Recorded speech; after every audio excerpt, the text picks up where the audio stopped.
Times ha publicado un intento de desmotivar a cualquier otra persona en la política en Latinoamérica de imitar lo que ha hecho Bukele en El Salvador.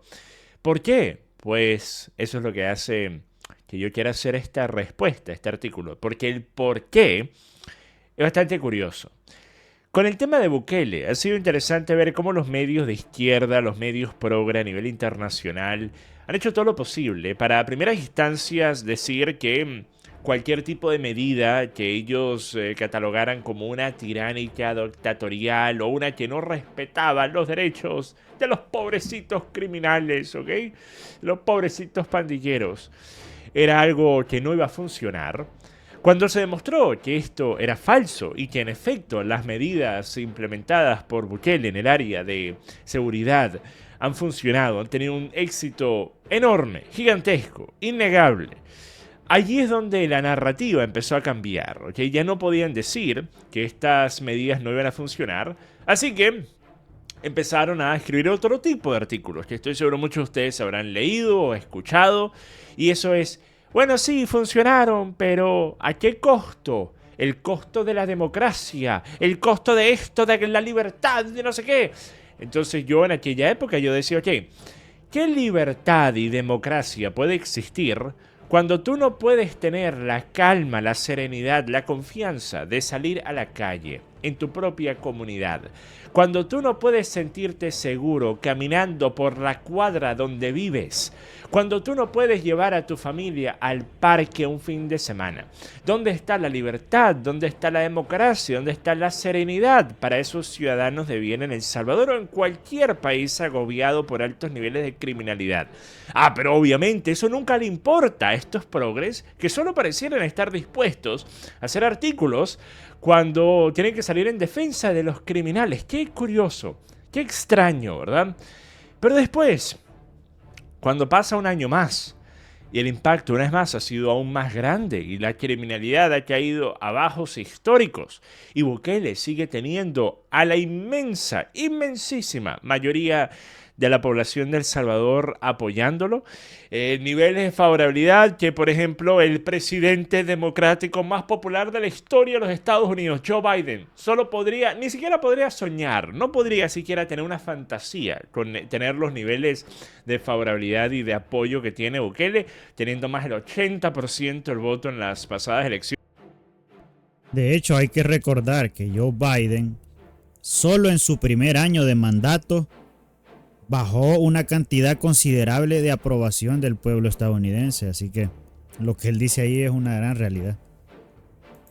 Eso es algo absolutamente inimaginable para el 99% de los políticos electos en la actualidad en cualquier parte del mundo y lo tiene Bukele. Entonces, a partir de ese momento, los medios de comunicación de izquierda tuvieron que hacer otro ajuste, otro cambio de los parámetros, ¿ok? Y pues este artículo del New York Times es justamente un ejemplo de ello.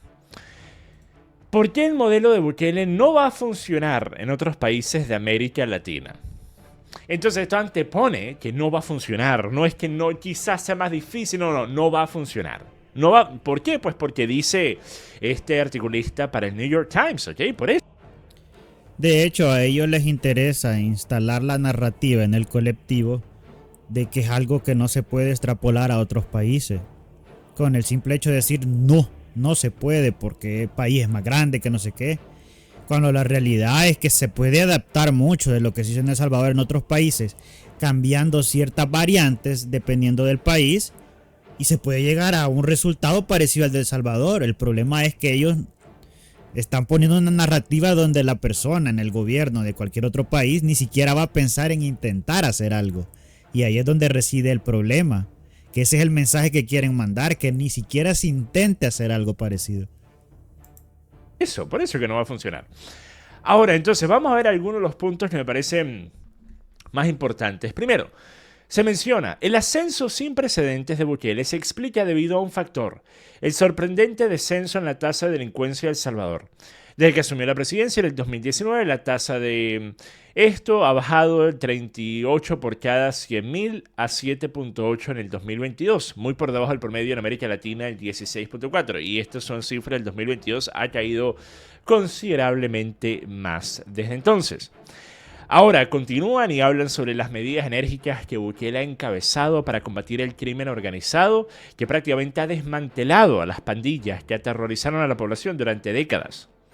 Pero después pone, también ha cobrado un precio oneroso a los derechos humanos, las libertades civiles y la democracia de los salvadoreños. Entonces, tengan en cuenta esto que acaban de escuchar, ¿ok? Ha cobrado un gran precio a los derechos humanos y las libertades civiles. Pero después nosotros continuamos y escuchamos esto. En nuestro recorrido por las calles de la capital, San Salvador, en los días anteriores a las elecciones, vimos cómo las familias han regresado a los parques. Ahora las personas pueden atravesar las fronteras entre distintos barrios que antes estaban controlados por pandillas y eran imposibles cruzar. El centro de la ciudad, que por años quedaba casi vacío al atardecer, ahora está activo hasta altas horas de la noche. Y después, el problema es que El Salvador, que emprendió una transición hacia la democracia en la década de los 90, se ha desviado de esa ruta. Bukele tiene control en los poderes del gobierno. Miren, entienden el problema, entienden el descaro. Miren.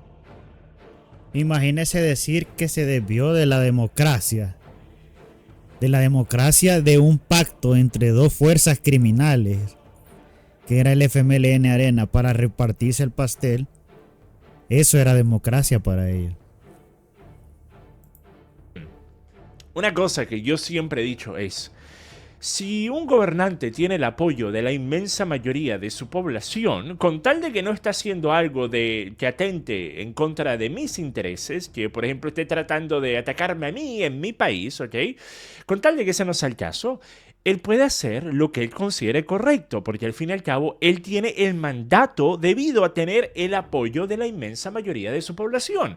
Ese apoyo le otorga el poder de tomar decisiones para la ruta que va a tomar el país, especialmente en áreas tan importantes como la seguridad. Entonces, ¿quiénes son los articulistas, los opinadores de medios como New York Times? ¿Quiénes son los, por ejemplo, supuestos demócratas en Estados Unidos? ¿Quiénes son los izquierdistas en Latinoamérica? Para hablar sobre lo que debería o no estar haciendo el presidente de un país que no es el suyo, de un país que antes de que Bukele existiera, probablemente jamás y nunca habían siquiera considerado. Ah, sí, ese país, Salvador, sí, ese país tiene muchísimos problemas de criminalidad. Ah, bueno, sí, que está en la tele, está en la novela la están pasando. Ah, pero ahora resulta ya que, ay, El Salvador, lo que pasa por aquí es muy importante. Pero muy importante, ¿para quién? Para los criminales, una vez más, para los pandilleros. No es muy importante que lo que acaba de decir, inclusive este articulista en New York Times, esté ocurriendo. Familias puedan volver a los parques. Zonas que antes no se podían transitar, ahora están abiertas para cualquiera. La gente que antes tenía que ir a ocultarse a su casa cuando empezaba a bajar el sol, ahora pueden estar en la calle hasta tarde. Pueden estar de rumba si quieren, pueden estar disfrutando de su comunidad, disfrutando de su país, algo que durante años, si no décadas, no habían podido hacer. Entonces, ¿cómo pueden en un próximo párrafo decir, no, bueno, pero la democracia y la libertad? ¿Qué libertad había antes? Es una cosa, es increíble, es increíble. Ahora, y por cierto, estos son los mismos que dicen que Nicolás Maduro es el presidente democráticamente electo de Venezuela. Qué absoluta maravilla, ¿verdad?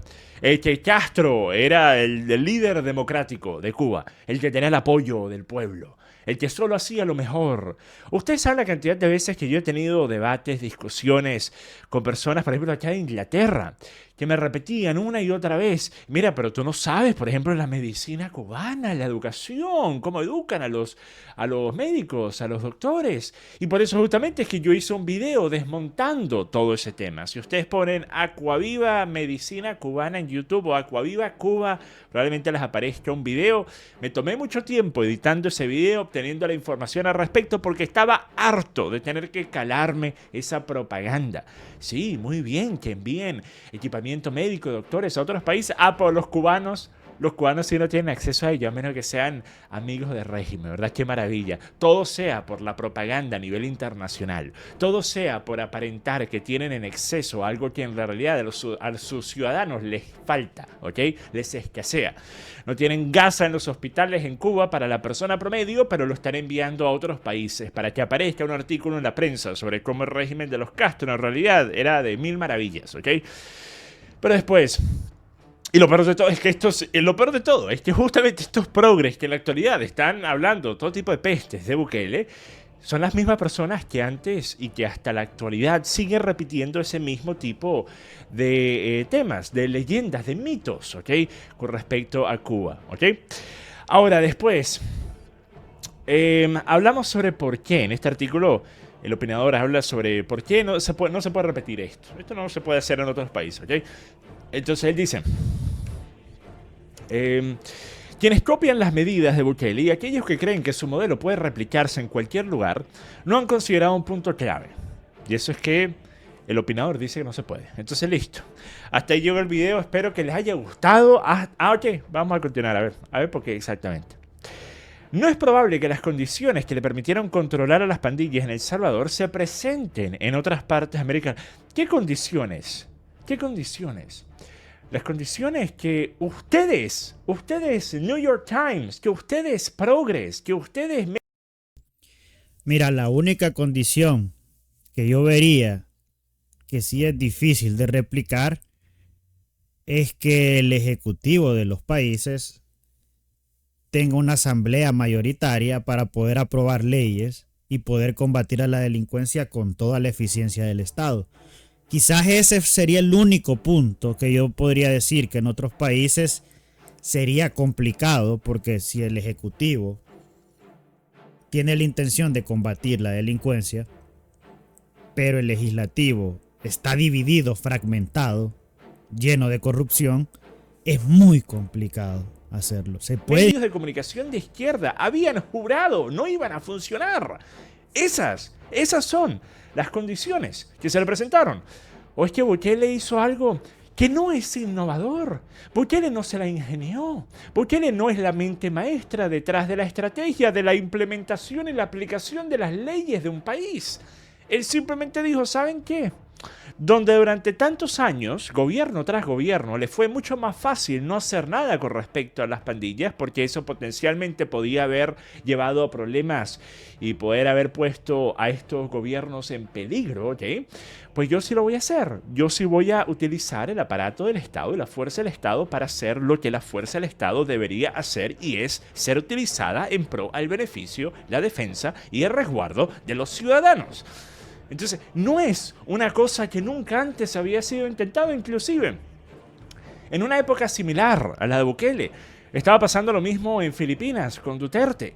Bueno, ni se diga, ni se hable de Duterte. Duterte es considerado básicamente un criminal de guerra, ¿ok? Por las mismas personas que dicen que Obama es el ganador del Premio Nobel de la Paz. Obama, el mismo presidente que más drone strikes, que más ataques con drone llevó a cabo de cualquier presidente de la historia de los Estados Unidos, ¿ok? Pero él es un merecedor del Premio Nobel de la Paz, pero Duterte, terrible. Duterte, por reducir más del 70% la criminalidad durante sus 6 años en el poder, es terrible. Duterte, una vez más, teniendo durante casi la totalidad de su presidencia apoyo por encima del 80% de la población, es horrible, terrible, ¿okay? Ahora, Duterte haciendo, por ejemplo, de varias de las ciudades en Filipinas, algunas de las ciudades con el índice de criminalidad más bajo del sudeste asiático, es una vez más terrible. Ahora vamos a continuar. Entonces dicen, las pandillas de El Salvador son únicas y están lejos de ser como las organizaciones criminales más sólidas de la región. Durante décadas, unas cuantas pandillas se enfrentaron entre sí. Miren cómo lo minimizan. Miren cómo lo minimizan. Yo no digo, estos son chiquiticos. Eran 3 personas. Era Edmundo, Raimundo y todo el mundo. ¿Okay?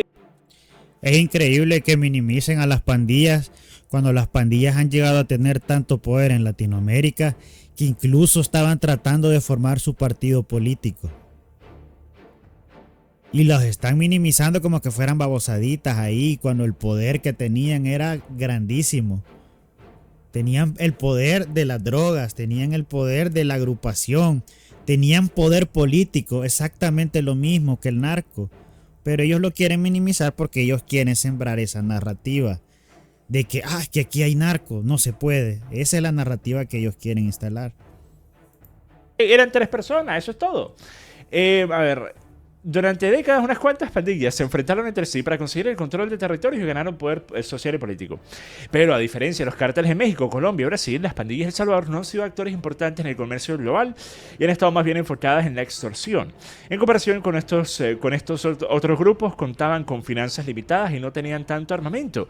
Y de la misma forma, el ejército de El Salvador no es igual de grande que el de México, ni el de Colombia, ni el de Brasil. Entonces, ¿qué estamos hablando? Ni siquiera tenían el armamento adecuado. El ejército de El Salvador estaba completamente abandonado antes de que llegaran ahí Bukele. Tenían armas viejísimas, tenían un entrenamiento anticuado, tenían una desorganización increíble. Nayib Bukele no se encontró con un super ejército. Realmente tuvieron que entrenar y reclutar y mejorar las condiciones en el armamento y la balística y los trajes antibalas y la tecnología con drones. Todo eso se tuvo que mejorar en tiempo récord para poder combatir a las pandillas. Aquí, que si sería fácil hacer lo mismo que hizo Bukele en El Salvador, en México, por ejemplo. No, obviamente no, nadie lo está diciendo.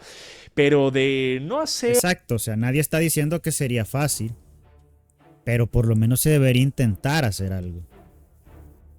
Ese es el punto, pues entonces la narrativa que ellos quieren instalar, no lo intentes porque no lo vas a lograr. Entonces, si usted no intenta combatir la delincuencia solo va a ir ganando más poder con el tiempo y cada vez se va a ir haciendo más difícil el combatirla. Es que ese es el problema de permitir que la delincuencia avance, que llega un momento en que se termina pasando como Haití, que es un estado fallido donde las pandillas controlan el territorio. Y la fuerza del Estado está tan reducida que no le puede hacer frente a las pandillas. Absolutamente nada, a tratar de hacer algo y que no sea tan fácil como fue en otro lugar, yo creo que hay una gran diferencia. O sea, imaginen ustedes si en Colombia se hubiese dicho, si en Colombia Álvaro Uribe hubiese dicho, ¿saben qué? No podemos hacer nada. No podemos hacer nada. ¿Qué vamos a hacer? Vamos a simplemente permitir que lo mismo que ha estado ocurriendo en las últimas décadas siga ocurriendo y empeore. Bueno, en efecto, Colombia hubiese sido mucho más parecido a México de lo que es en la actualidad. Obviamente con todos los problemas que Colombia tiene, pero muy distante a ser problemas que son tan grandes como lo eran antes de Álvaro Uribe llegar al poder. Muchas cosas que yo le puedo criticar a Uribe. Yo no soy uribista en lo mínimo, pero yo soy uribista cuando se le compara a los otros gobiernos que ha tenido Colombia durante mi vida, ¿ok? En aquella comparativa yo sí soy en efecto uribista, porque se puede decir que él ha hecho más que cualquier otro gobierno en mi vida para Colombia. Un país que obviamente es mi abuela, un país al... Y si se pueden dar cuenta, ese mecanismo de separación de Estado es el que usan estos países para desestabilizar a los gobiernos de Latinoamérica. Porque como yo les dije, si un gobierno no está alineado, difícilmente va a poder combatir la delincuencia de manera eficiente. Por ende, ellos usan la narrativa del contrapeso para que, digamos, el presidente quiere realmente combatir la delincuencia. Entonces ellos le siembran un contrapeso que no le permite hacerlo de manera eficiente y al final va a terminar cayendo en un desastre. Entonces eso le beneficia a los que defienden a los delincuentes. Por eso es que le tienen miedo a países que realmente tengan una convicción de combatir la delincuencia y que en todos sus ámbitos judicial, legislativo, ejecutivo estén con el mismo pensamiento de combatir la delincuencia. Por eso es que ellos abogan tanto por el contrapeso, porque esa es la trampita democrática que ellos usan para mantener a los países funcionando mal, en pocas palabras. Que yo le tengo mucho aprecio. Yo viví en Colombia un par de años y yo pude ver en carne propia lo que es la diferencia de Venezuela, donde tú tenías miedo de salir a la calle, a estar en Colombia. Yo estaba caminando a la medianoche para ir a una panadería que estaba abierta a las 24/7 a comprarme un pan, a comprarme una galleta, ¿ok? De 400 pesos colombianos. Una galleta así más grande que la cara mía, más grande que la barbilla mía, ¿ok?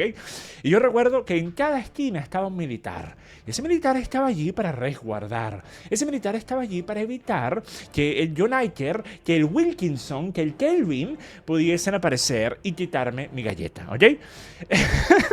Entonces, miren, vamos a continuar. Bukele comenzó a desactivar las pandillas mediante negociaciones con sus líderes y después, cuando esto no funcionó, dio pie a redadas masivas que llevaron a muchas personas inocentes a las...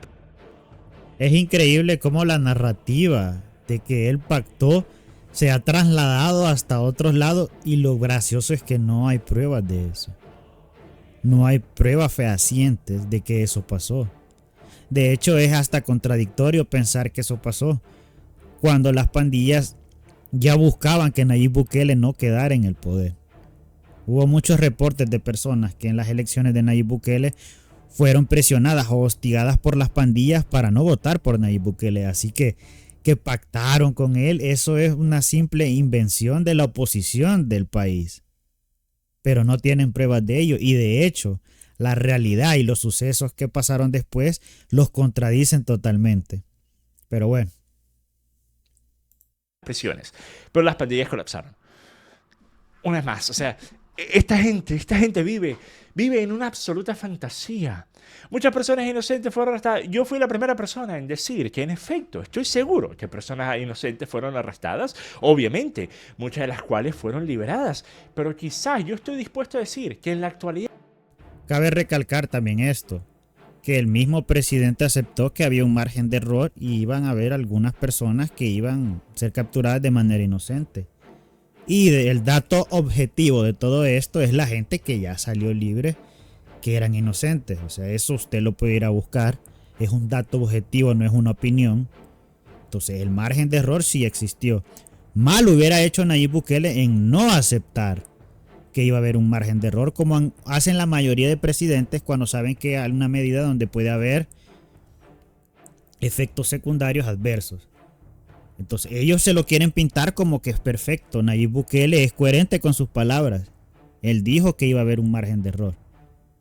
Pero ese margen de error, mucha gente se lo tira al gobierno, cuando la realidad es que los gobiernos anteriores arrestaban gente de manera arbitraria y le dejaban un récord criminal que no era de ellos. Por ende, que el procedimiento que se hizo en el estado de excepción iba a estar mucho más complicado, porque ya tenían registro de gente que estaba vinculada, que quizás era inocente. O sea, la culpa ahí, que te digan que es totalmente del gobierno, es como desconocer la realidad de El Salvador. Muchas de las personas inocentes que cayeron fueron por culpa de haber tenido ese récord que les pusieron en el pasado de manera fraudulenta, ya que en el pasado en El Salvador, como los jueces estaban alineados con la corrupción, con las pandillas, a veces agarraban al indefenso, al inocente, para echarle la culpa de un crimen que había cometido un marero que necesitaba estar afuera. Entonces, es muy debatible ese aspecto. Todavía hay personas inocentes arrestadas en El Salvador. ¿Saben dónde más hay personas inocentes arrestadas? En todos los países que tienen una población penitenciaria. En todos. Especialmente mientras más prisioneros tengas, mayor es la probabilidad, por no decir la garantía, de que por lo menos una de esas personas va a ser inocente, ¿ok? Por ejemplo, en Estados Unidos a cada rato una persona es liberada porque nueva evidencia demuestra que en realidad no lo hizo, ¿ok? Y ese es otro punto que él tiene razón.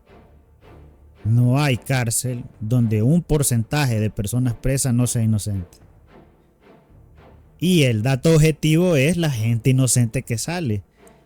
Lo que pasa es que la narrativa trata de instalar que en El Salvador de manera intrínseca hay gente inocente presa, cuando lo podemos ver que incluso en el pasado había quizás hasta una cantidad más elevada de gente inocente pagando ciertas condenas. No es algo nuevo de El Salvador, no es algo intrínseco de El Salvador, no es algo que no pase en otros países. Incluso en países donde no hay estado de excepción, tienen un grado alto de personas inocentes presas, y eso se da simplemente porque los mecanismos de investigación de ADN y de todo este tipo de cosas forenses, para saber si una persona es realmente el delincuente, el que cometió el delito, no se enfoca, no se mejoran. En El Salvador dejaron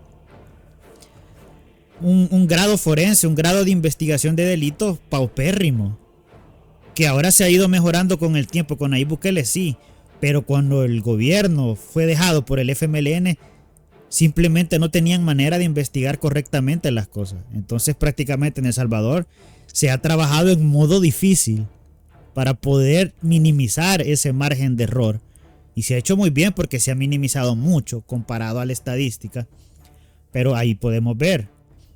Por eso es que hay muchas personas que abogan por la pena de muerte, y yo en lo personal no estoy de acuerdo porque los métodos de identificación de delitos son ineficientes y te puedes pasar llevando gente inocente, y de eso sí no hay regreso. Entonces, esto no es algo particular de El Salvador. Y decir que debido a ello no se debería arrestar a nadie es, a mi parecer, ridículo. De la misma forma que el argumento para contrariar la aplicación de la pena capital, de que bueno, ¿qué pasa si una persona es inocente? Ok, pero tenemos que aquí hacer un ejercicio, no del ejercicio del buenismo, de la utopía, de la fantasía, sino el ejercicio de ¿qué termina teniendo el mayor impacto positivo para un país? ¿El tener esta pena o el no tenerla? Y cuando vemos estudios que se han realizado, por ejemplo, de la cantidad reducida de crímenes, del tipo de crimen particular que llevó a que se llevara a cabo y se ejecutara, no simplemente que se le dictara la sentencia, porque una cosa es ponerlo en el death row, otra cosa es que realmente lo terminen ejecutando, ¿ok? En Estados Unidos en especial, dos cosas muy diferentes son, ¿ok? Hay personas que viven toda su vida y fallecen de vejez, esperando supuestamente su día, ¿ok? Después de haber sido sentenciados, ¿ok? Pero después de haberse llevado a cabo esto, se han hecho varios estudios que demuestran que el tipo de crimen que llevó a que se hiciera, después en el próximo año es menor de lo que fue en el año previo. ¿Okay? Entonces, una más, si eso es cierto, y si en efecto este tipo de penas particularmente drásticas para los peores crímenes, no por robar una chuchería, ni siquiera por robarte un auto, ¿okay? Yo no creo que se debería dar una pena capital porque te robaste un auto, ¿okay? Pero por los peores, para los peores tipos de criminales, personas que yo creo no tienen ningún tipo de recapacitación posible, yo creo que sí, el efecto disuasorio podría justificar el que en algún momento quizás alguna persona inocente pueda estar allí. Ahora, el problema está en que tú dices esto y el progre promedio va a decir, entonces tú lo que estás justificando es que personas inocentes no. Yo quiero que existan todos los recursos habidos y por haber para asegurarnos lo más posible, al 99.99999. Exactamente, por eso se deben trabajar en todos los procesos de detección de ADN, de cámaras de prueba, o sea, todo lo que lleve a que no quede ni una duda de que la persona es culpable. Porque mientras en eso no se avance, no se mejore, es peligroso meter políticas de pena de muerte, porque, como se lo repetí anteriormente, una cosa es que te metan inocente preso 5 años y una cosa es que te pongan como culpable de algo, te apliquen la pena de muerte y después salgan pruebas de que eras inocente. Entonces en eso estoy de acuerdo con él. 99% de que cada persona que está arrestada, mucho menos de una pena capital, sea en efecto culpable. Obviamente. Pero ningún sistema es perfecto, ¿ok? Esa es la realidad, ningún sistema es perfecto. Hasta que todos nosotros tengamos un drone que nos sobrevuele la cabeza a las 24/7 y podamos de esa forma ver en live stream, ¿ok? En 4K, en 8K, 120 cuadros por segundo, 8K resolución, ¿ok? 360, ¿ok? Imágenes de VR, realidad virtual. Te tienes que poner uno de esos lentes de Apple para poderlo ver, ¿ok? A menos de que esa sea la realidad en el futuro, pues siempre va a haber un margen de error, ¿ok? Un margen de error humano, un margen de error de la evidencia que fue utilizada, de la forma en la que se obtuvo esa evidencia, cualquier cosa, ¿ok? Entonces, el tratar de negar eso y el tratar de aparentar que cualquier escenario que tenga de resultado, siquiera una instancia de algo indebido, por mucho bien, por muy grande que sea la mejora en su totalidad, significa que la totalidad de ese proyecto o de ese plan o de esa acción debería ser detenida. Es una vez más una forma totalmente ridícula de tratar de manejar un gobierno. No se puede manejar un gobierno de esa forma. Tienes que ser realista, no puedes vivir en la utopía, no puedes vivir en el mágico mundo de Bobby, ¿ok? Después, a ver... Ok, entonces aquí habla. Además, El Salvador tenía fuerzas de seguridad más profesionales, que se comprometieron a acabar con las pandillas cuando Bukele las convocó, en comparación con algunos de sus vecinos. Un ejemplo es Honduras, donde se ha reportado la corrupción propiciada por las pandillas entre las fuerzas de seguridad es un problema muy profundo. Esta situación contribuyó al fracaso desde un principio de las acciones inspiradas en Bukele emprendidas por Castro. En otros países como México también se dice que los grupos delictivos han logrado cooptar a miembros de alto rango del ejército y de la policía. En Venezuela se ha informado que algunos funcionarios militares han tenido su propia operación de tráfico. Incluso si los mandatarios enviaran soldados y policías a realizar redadas masivas como las de Bukele, es posible que las fuerzas de seguridad no estén preparadas o tengan incentivos para socavar la misión. Oye, entonces, capacita mejor a los departamentos de seguridad, a la policía, al ejército, obviamente, entrena a los mejor, capacita a los mejor. Bueno, de hecho, el modelo Bukele abarcaría todas esas directrices. Mejorar, entrenar. No es que ellos estén diciendo que no, ahí están diciendo ellos lo que pasa en los países, pero si se aplica el modelo de Nayib Bukele, todos esos errores que ellos están sacando se corregirían. Por ende, que digan que por eso no se puede hacer, es punto de aplicar el plan Bukele es mejorar todo eso que él dice que está mal en otros países. No es que con ese tipo de policía corrupto sin incentivos vas a tratar de sacar a combatir a la delincuencia, porque ahí no estarías aplicando el método de Nayib Bukele. Entonces, por ende sí fallaría, pero si tratas de aplicar el método de Nayib Bukele, ese ya es otro cuento, ¿verdad? Pero para eso tiene que haber una alineación de los poderes del Estado en querer combatir de verdad la delincuencia. Y después crea una estructura de vigilancia interna que pueda decir si hay personas que están haciendo algo indebido, ¿ok? Y pon múltiples niveles, múltiples capas de seguridad, porque corrupción se va a presentar una vez más en cualquier escenario que se preste para que alguien sea corrompido, ¿ok? Y un escenario como este es uno que se presta fácil. Bueno, de hecho, algo que no menciona el artículo es que El Salvador tenía muchos policías corruptos. No es que Nayib Bukele agarró a la policía y eran intachables y todos querían combatir la delincuencia. Había muchos policías corruptos. Mucho de lo que ellos critican, de que están diciendo que son puntos negativos del gobierno, El Salvador los tenía. Lo que pasa es que los corrigió. Y ese es el punto de todo esto.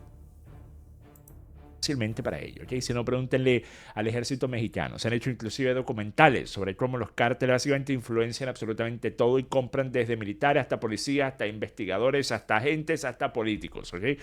Entonces, una vez más, este pocotón de absoluta basura.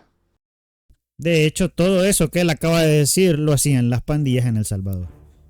Tenían jueces, tenían policías a su favor, tenían diputados de Arena FMLN, se reunían hasta con presidentes, tenían todo eso que el narco tiene en México, lo tenían las pandillas en El Salvador. Así que minimizar a las pandillas me parece que no sabes en qué mundo vivís si haces ese tipo de argumento. Absoluta basura, ¿ok? Vamos a ver cómo concluye este artículo. A pesar de su éxito en la reducción de la delincuencia, el modelo de Bukele tiene un costo muy importante. Los imitadores deben tener cuidado. Seguir el modelo de El Salvador no solo no funcionará.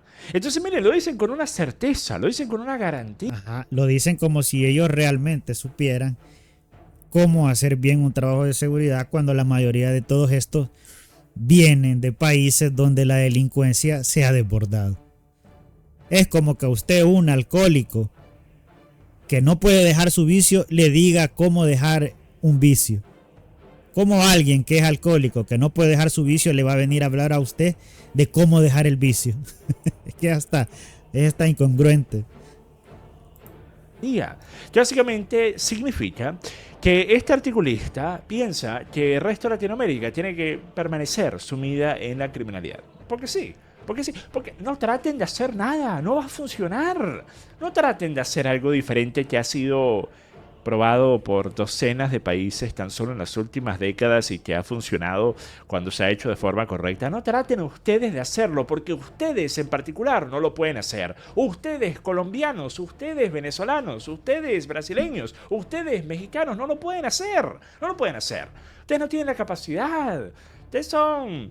No, simplemente no pueden hacerlo. Así que ni siquiera lo traten de hacer. ¿Ok? ¿Por qué? Porque se los dice el New York Times. Entonces... Dice, El Salvador no funcionará, sino que en el camino intentar hacerlo podría causarle daños perdurables a la democracia. Porque claro, todo sea por el resguardo de los ciudadanos, no, de la democracia. Hasta la próxima, mi gente. Bueno, la democracia de los delincuentes. Solo eso le faltó poner. Bueno, gente, si les gustó el análisis, denme like, comente y suscríbase.